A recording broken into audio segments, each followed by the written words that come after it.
Hello and welcome to Buddha Bits number 4. And it's how to work with the graduated path as a meditation. Now, the graduated path is actually a structure that goes around you. You can say it's like when you have a building, you have to put scaffolding, a structure around it, and then the building is built up inside of it. Okay. And so the graduated path is like that. It's the scaffolding, and what's being built inside of it is you. That's the process. So you have a precious human rebirth. We talked about that in the previous Buddha bit number 1, I think. So we have that. So the structure, appreciating your precious human rebirth, does something for you. That's you, the inside of that scaffolding, that framework that goes around it. Okay. So that's one. So again, how would you do that? Well, the meditations they offer are very good. I mean, you have the 10 endowments and the 8 freedoms. And again, you can make it more personal. Lama Yeshe always said that. He said that take the Buddha's teachings and apply it in your own life.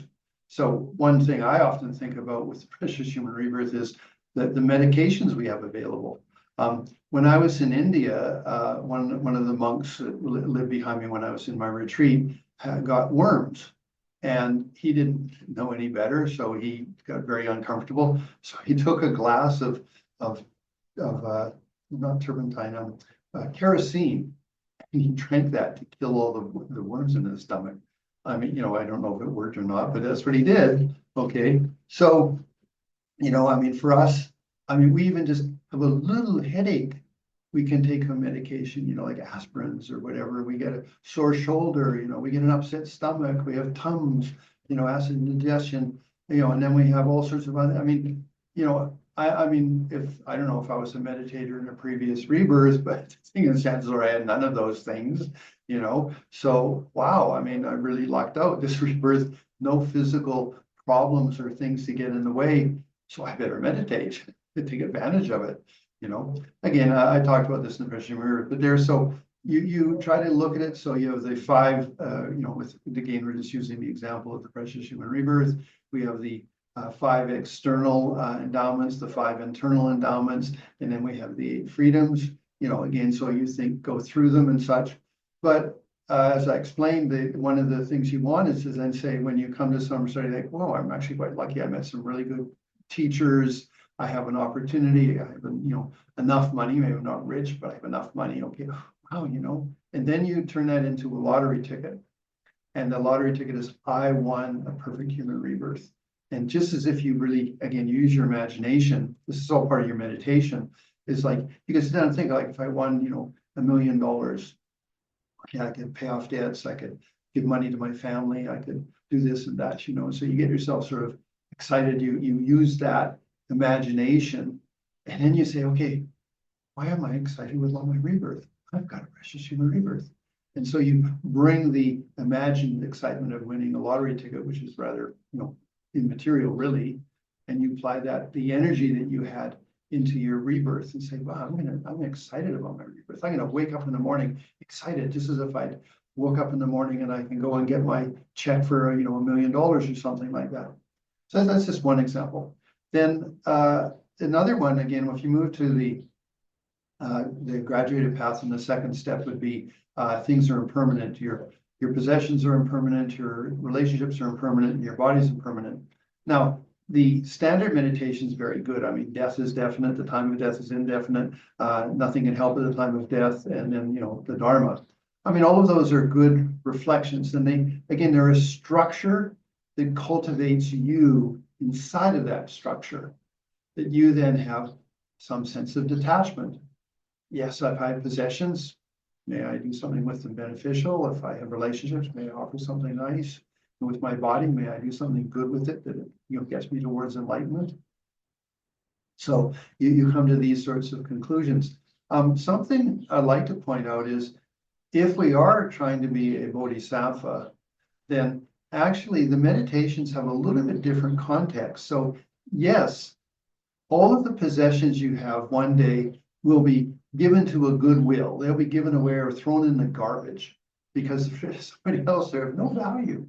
But for you, you're like, oh, my precious, whereas for somebody else, just, give it away or whatever, or goodwill or garbage. Okay. So the thing is it like, why do you invest yourself so much in your possessions? They only give you, arrogance if you're rich or feeling poor me because I'm poor, like a lack of possessions or something like that. No, I've got a precious human rebirth. And now this is where, again, if you're a bodhisattva and you have some possessions, you can practice generosity.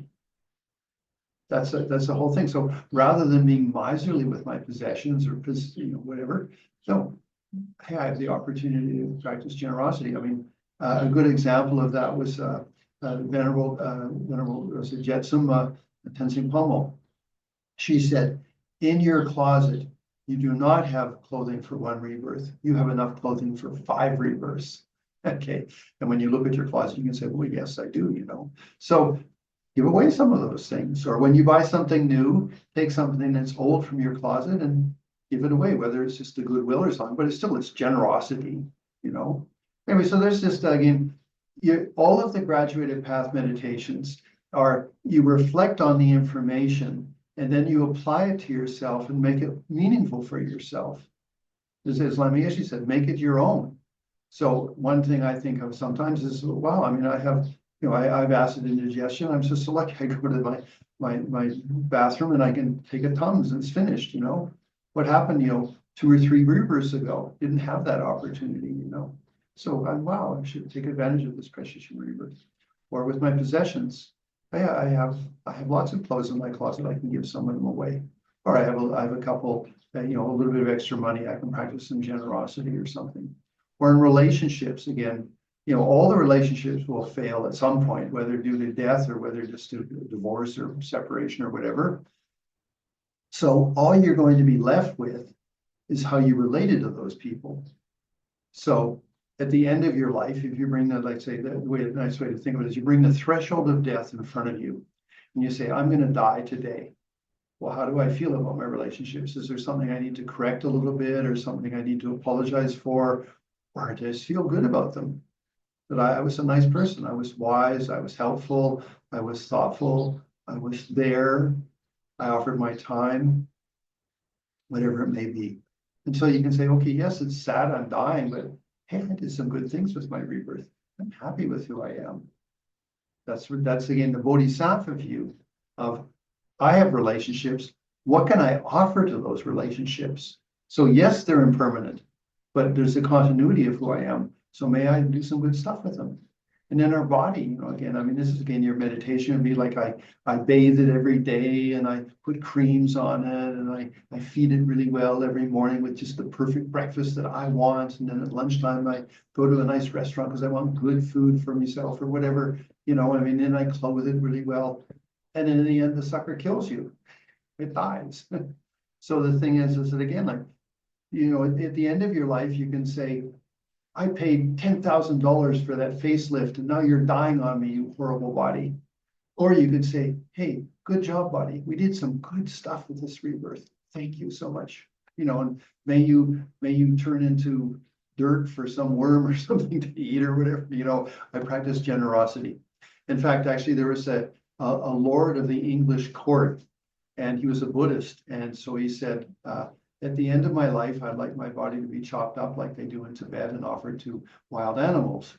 Well, it's against the law. You can't take a human body and just sort of scatter the bones around. It's against the law nowadays.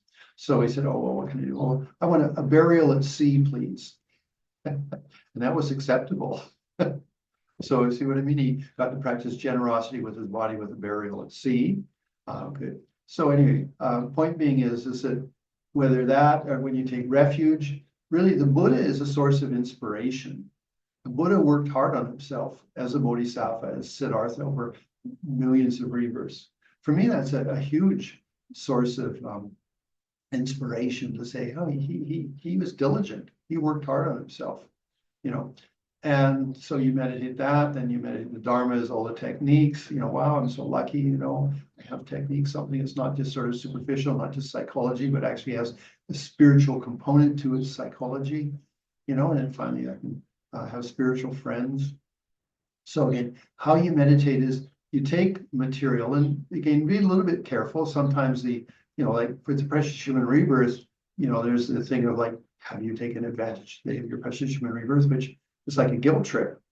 Well, maybe you need that sometimes, but generally speaking, I would say no, because guilt trips are, well, guilt's a double negative in Buddhism, but like that, no, be inspired about your life.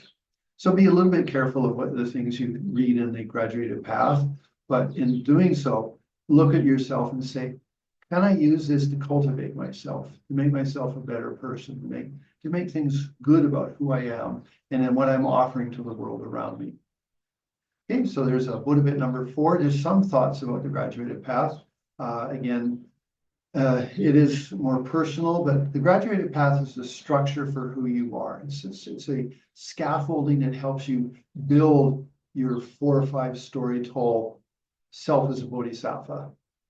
And that's what its job is to do. It's not a dogmatic thing. It's about how can you cultivate yourself well. Okay, so anyway, there's Buddha bit number 4. Wishing you well, take good care, and goodbye from Champa.